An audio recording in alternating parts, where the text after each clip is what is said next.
Yeah, there's a question at the back. Someone said that if you're publishing science fiction, you're better off going direct to the US first rather than starting out in Australia. And the second part of the question is, someone said, well, generally they've read that if you do want to get into the US market, you have to have an agent, that it's basically impossible to get to publishers these days without an agent. Can you comment on that, either of you? Okay. Sorry, did anyone not hear the question? Well, first of all, it is certainly very hard to get science fiction published in Australia, and I recall the publisher at HarperCollins some years ago saying that if she published a fantasy novel, she would, in a series, say a trilogy or something, she would expect it to maybe sort of reprint, at least 3 or 4 times, and maybe sell 10,000 or 12,000 copies. Whereas if she's published a science fiction trilogy, she would expect it maybe wouldn't reprint and it would maybe sell 3,000 copies. So that was at the time. I don't think things have improved. But the other thing that the dramatic change that's happened in Australia in the last few years was that when Borders and Angus and Robertson went bust, and I should point out, this wasn't because they couldn't sell books, it was because they were taken over by some sleazy venture capitalists and, not capitalists, but these, you know, the people I'm talking about, and they loaded the company up with so much debt, pretending to float it on the stock market. So it wasn't because they couldn't sell books, but anyway, they were bust, and after they did, that cost something like 20% of book sales in Australia.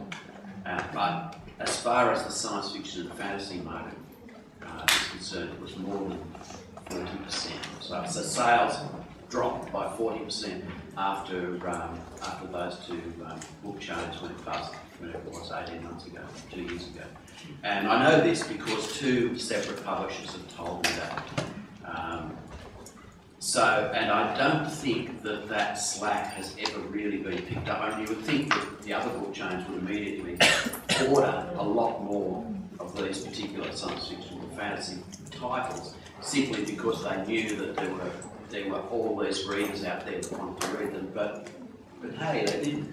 So in fact, speculative fiction sales in Australia, I'm pretty sure, are still down by 20% or more 2 years later because of that. And the other thing that's happened is that the dollar is absolutely killing Australian bookshops. It's, like one of my books comes out in paperback for $22 in Australia or something like that. You can get it from the book depository delivered to your door for about $15, the UK edition.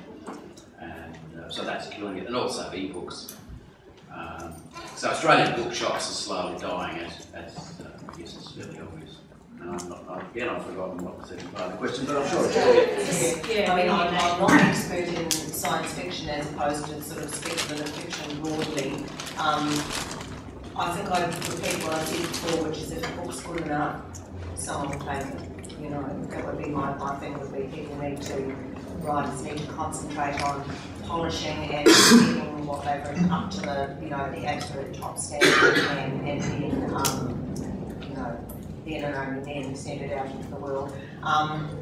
Sometimes contacts can be useful, and without being too specific about things, I mean, certainly when I acquired my New York agent, admittedly I had successful books in print, and that was probably the thing that slung it, but also personal contact with someone who knew both me and the agent I signed up with was very, very influential in that, you know, in that mix. So if you had a fabulous book, and if you happened to be friendly with an Aussie author who was represented or had been represented by that agent or whatever, then there's absolutely nothing wrong with, not exactly pulling strings because it's all about the book, but you know, just getting in touch with someone via that kind of route.